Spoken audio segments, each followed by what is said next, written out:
पाकिस्तान में पहली martial law 7 अक्टूबर 1958 को इन्फोर्स की गई।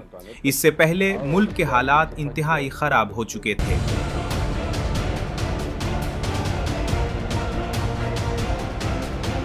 आज़ादी के 11 साल गुजरने के बावजूद भी कोई मजबूत सियासी निज़ाम कायम न हो सका था।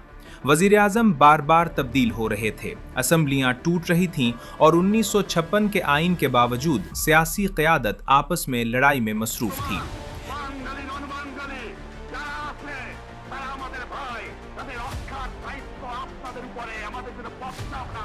इस दौरान ईस्ट पाकिस्तान और वेस्ट पाकिस्तान के दरमियान रिप्रेजेंटेशन अथॉरिटी और रिसोर्सेज की तकसीम पर शदीद इख्तलाफात मौजूद थे।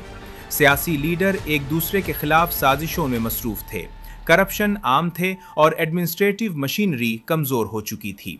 सदर इस्कंदर मिर्ज़ा को खदशा हुआ कि अगर इंतखाबात कराए गए तो मुल्क मज़ीद इंतशार का शिकार हो जाएगा। लिहाजा उन्होंने आइन मुअत्तल करके मिलिट्री से मुदाखलत की दावत दी और जनरल अयूब खान को चीफ मार्शल लॉ एडमिनिस्ट्रेटर मुकर्रर किया।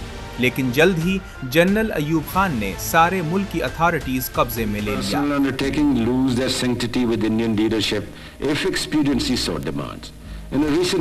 सदर इस्कंदर मिर्जा को मुल्क बदर कर दिया और खुद सदर बन गया। इस दौर में सियासी जमातों पर पाबंदी लगा दी गई और डेमोक्रेसी मुतारिफ करवाया गया।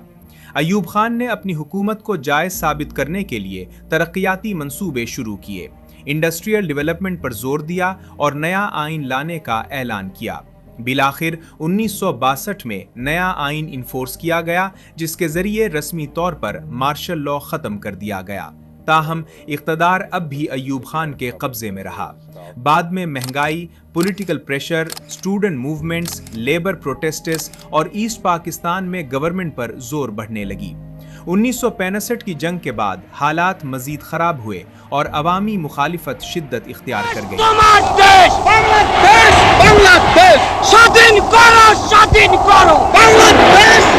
बिलाखिर नेशन वाइड प्रोटेस्ट्स और पॉलिटिकल प्रेशर के बायस 25 मार्च 1969 को जनरल अयूब खान ने इस्तीफा दे दिया और हुकूमत जनरल यहया खान के हवाले कर दी।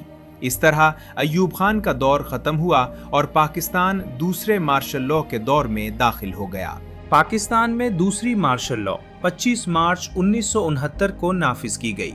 उस वक्त मुल्क के सियासी, समाजी और इकोनॉमिक हालात इंतहाई खराब थे। जनरल यहया खान ने ऐलान किया कि मुल्क में इंतखाबात होंगे और अवामी मुतालिबात को कानूनी तौर पर तस्लीम किया जाएगा, लेकिन हकीकत में फौज ही मुल्क का इंतज़ाम संभाले हुए थी।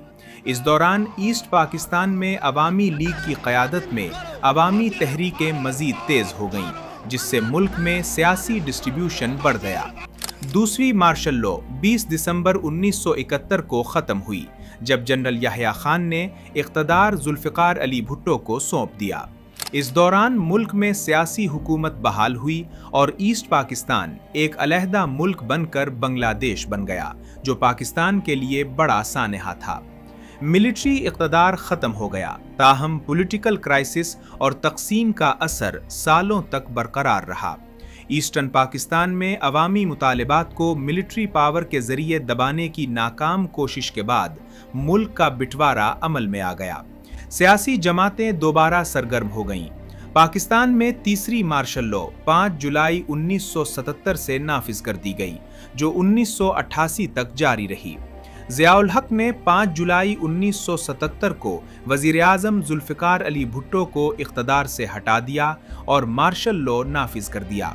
17 अगस्त 1988 को ज़ियाउल हक एक हवाई हादसे में जा बहक हो गए। उस वक्त मुल्क में फौजी हुक्मरानी मार्शल लॉ के तहत जारी थी। ज़ियाउल हक के दौरे मार्शल लॉ में सियासी जमातें बैंड थीं, असम्बलियाँ तहलील कर दी गई थीं और आर्मी मुल्क के इंतज़ाम का मुकम्मल कंट्रोल संभाले हुए थी। सदराती सिस्टम नाफिज था और आइन मुअत्तल था। अवामी आज़ादियों पर रिस्ट्रिक्शंस लगा दी गई थीं और सियासी सरगर्मियाँ मिलिट्री की निगरानी में चल रही थीं। नतीजतन ज़ियाउल हक की मौत के साथ पाकिस्तान का तीसरा मार्शल लॉ ख़त्म हो गया और फौजी हुक्मरानी का खात्मा हो गया। मुल्क में सियासी निज़ाम की बहाली शुरू हो गई। ताहम माजी के बरसों के सियासी असरात और पाबंदियों का असर समाजी शऊर पर अब भी मौजूद है।